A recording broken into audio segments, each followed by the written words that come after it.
Chairman P T I barrister Gohar نے کہا ہم الیکشن کمیشن گئے، ہمارے 86 ارکان کا نوٹیفیکیشن جاری ہوا۔ سپریم کورٹ کے کل کے فیصلے سے مایوسی ہوئی، ہمارے ایم این ایز اور ایم پی ایز کو آزاد قرار نہیں دیا جا سکتا۔ وہ اسلام آباد میں پریس کانفرنس کر رہے تھے۔ ہم الیکشن کمیشن گئے اور الیکشن کمیشن نے ہمارے 86 ایم این ایز کا نوٹیفیکیشن 25 اپریل 2024 کو ایشو کیا تھا۔ اس فیصلے سے بہت ناانصافی ہوئی ہے، اس فیصلے سے مایوسی اور دکھ ہوئی ہے۔ کسی کے دل میں، کسی کی ویو میں یہ ابہام نہ رہے کہ کل کے فیصلے کے بعد پاکستان تحریک انصاف کے وہ کینڈیڈیٹ جو آزاد تھے وہ آج بھی آزاد ہے۔ نہیں، وہ سارے کینڈیڈیٹ سنی اتحاد کونسل میں تھے، ہیں اور اسی کے اندر رہیں گے۔ لہٰذا ہمارے سارے ایم پی ایز اور ایم این اے سنی اتحاد میں جنہوں نے جوائن کیا تھا وہ کنٹینیو کرتے ہیں سنی اتحاد میں۔ ہم تو کوشش کر رہے ہیں کہ ملک کے ساتھ رہے، قوم کے ساتھ رہے، جمہوریت کے ساتھ رہے۔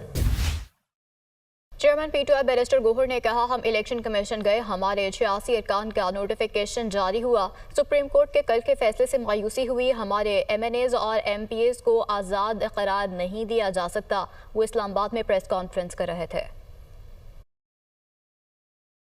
ہم الیکشن کمیشن گئے اور الیکشن کمیشن نے ہمارے 86 ایم این ایز کا نوٹیفیکیشن 25 اپریل 2024 کو ایشو کیا تھا۔ اس فیصلے سے بہت ناانصافی ہوئی ہے، اس فیصلے سے مایوسی اور دکھ ہوئی ہے۔ کسی کے دل میں، کسی کی ویو میں یہ ابہام نہ رہے کہ کل کے فیصلے کے بعد پاکستان تحریک انصاف کے وہ کینڈیڈیٹ جو آزاد تھے وہ آج بھی آزاد ہے۔ نہیں، وہ سارے کینڈیڈیٹ سنی اتحاد کونسل میں تھے، ہیں اور اسی کے اندر رہیں گے۔ لہٰذا ہمارے سارے ایم پی ایز اور ایم این اے سنی اتحاد میں جنہوں نے جوائن کیا تھا وہ کنٹینیو کرتے ہیں سنی اتحاد میں۔ ہم تو کوشش کر رہے ہیں کہ ملک کے ساتھ رہے، قوم کے ساتھ رہے، جمہوریت کے ساتھ رہے۔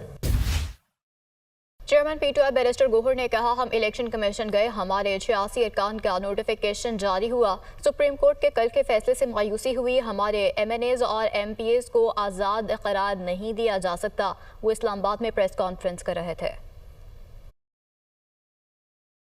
ہم الیکشن کمیشن گئے اور الیکشن کمیشن نے ہمارے 86 ایم این ایز کا نوٹیفیکیشن 25 اپریل 2024 کو ایشو کیا تھا۔ اس فیصلے سے بہت ناانصافی ہوئی ہے، اس فیصلے سے مایوسی اور دکھ ہوئی ہے۔ کسی کے دل میں، کسی کی ویو میں یہ ابہام نہ رہے کہ کل کے فیصلے کے بعد پاکستان تحریک انصاف کے وہ کینڈیڈیٹ جو آزاد تھے وہ آج بھی آزاد ہے۔